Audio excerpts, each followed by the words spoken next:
And with the sight of a giant concrete truck rolling up to the house site starts the next 3 months long phase of my life, working nights and weekends and holidays and every spare minute I can.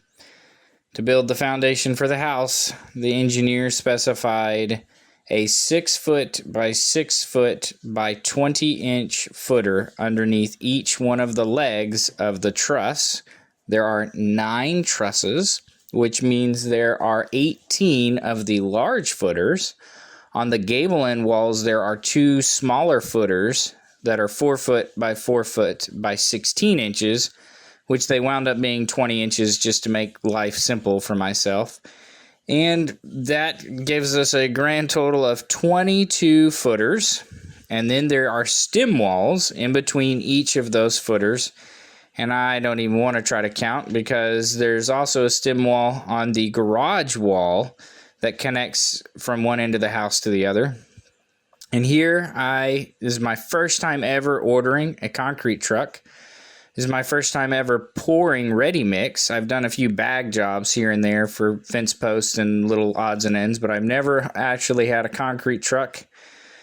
I did my research, did my planning, and dove in head first and just wanted to see how this would go. And the quotes were astronomical, and I did all of this work myself. And as a result of me building forms for the first time, you're about to witness the first of many mistakes right about here.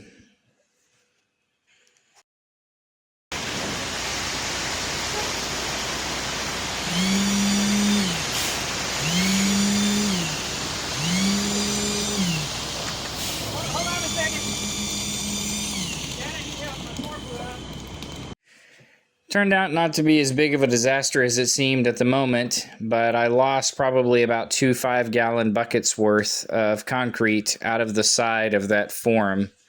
And I had calculated that one truck full to the top was 9 yards, and the footers we had planned to pour that day should have been a total of just under 9 yards. And then whenever my form blew out and some of it squirted out from underneath there, we wound up short-filled. But in order to prevent that from happening anywhere else, what we did is decided to grab ratchet straps. I grabbed every ratchet strap I had in the Connex, in the truck, in my toolbox, and we wrapped it around all the forms we had planned to pour that day. And we get all the way over here to this last form, and we're about 6 or 8 inches short from the top. This one right here. We're securing everything before the guy starts to pour. We start pouring, and we end up short. And I didn't really have many other options besides call and say, help, help, I need more concrete. And the local ready mix yard was very helpful, and they rushed out another couple of yards to us about 30 minutes later. And what I ended up doing was filling the one that was remaining, and then also filling one of those other smaller ones, which I had not planned to fill that day. And this was in the middle of July, which is just starting the hottest part of the hottest, driest, sunniest season for where I live. The first truck showed up at like 6:55. By the time the other truck got there, it was probably around 8:30, and by then it was already 90 degrees, and it was getting blistering hot, and I was just desperately fighting time, trying to screed off the top of these forms to get them as smooth and flat as I could, and get them as even as I could, knowing the whole time there's another truck coming down the pipe, and we've got to get these forms topped off so that we don't have any cold joints anywhere. And my dad right there, who is just a champ, he really pushed me to have him come out there and help. You know, he's older and he's had heart trouble, and so I was really nervous about it, but I caved in, and he was there and he helped out, and he really helped me in a pinch. Something that you see me doing right here is a slump test, because every time I've ever seen any kind of concrete, they always say, well, it's too wet or it's too dry or whatever. And so my dad's helping me do the second slump test here. First slump test, it actually slumped too much. It was a little bit wetter than I'd ordered, So we let the truck sit there and spin a couple minutes, and it dried out just a hair. The reason for that is if it's too runny, it won't set up right, and it'll squeeze out of all your little joints. This one was just about perfect, and we were able to just throw some mud in the holes and get everything finished off. I ordered 3 yards, and I probably only needed half a yard, and so we didn't have anything else to do with the other stuff, and I didn't know what to do, and he's like, well, if I take it back, we got to charge you extra. I'm like, well, just shoot, dump it here on the ground. It's got to get filled in anyway. So that's what we did. Start to finish, I think from the time the first truck pulled up to the time we had finished screeding everything to take a break was like 2.5 hours, something like that. And it was already, pushing 100 degrees. Dad kind of tapped out as soon as that truck left, and he's like, I've got to go. I can't handle this anymore. So he sat in the truck, cooled off. I did my best to kind of flatten out that big lump of concrete to keep it from sticking up above the forms in the future. And that was it.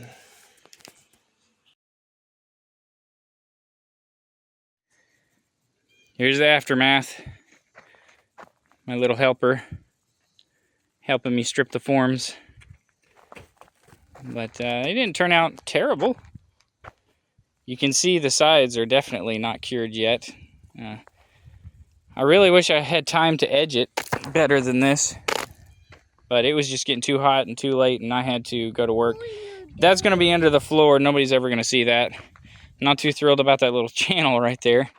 I know how to avoid that in the future, but at least I know that's grade height. They were kind of humped up a little bit over the forms, but like that one's not quite as bad. But they didn't turn out terrible for the first time ever pouring. I mean, it literally just is weight. The size prevents overturning, and the weight prevents the uplift. So that's literally all it is. And there's going to be, dirt filling in here, and then we're going to put a porch over here, and then I'm going to backfill over there, so nobody's ever going to see it. That one turned out really good. This one, where the form blew out, is an issue, because as you can see, I just, in the moment, didn't even think, oh, that concrete pile is going to harden around the forum. So I'm going to have to get a sledgehammer and bust that guy out of there. That's the only way to get it out. I'm happy with how it turned out, splitting the forms like this for the rebar. That worked okay. See, this one I actually got over here and edged, and it looks a little bit better, but not bad for my first time ever pouring concrete like this, that's for sure. And it saved thousands of dollars doing this by myself. It's $1,800 worth of concrete sitting right here, and I did all the labor, so it was just my time. I guess little guy's time also. Say hi, Phoenix. Can I go down? Say hi. Hi. Yeah, you can come down here.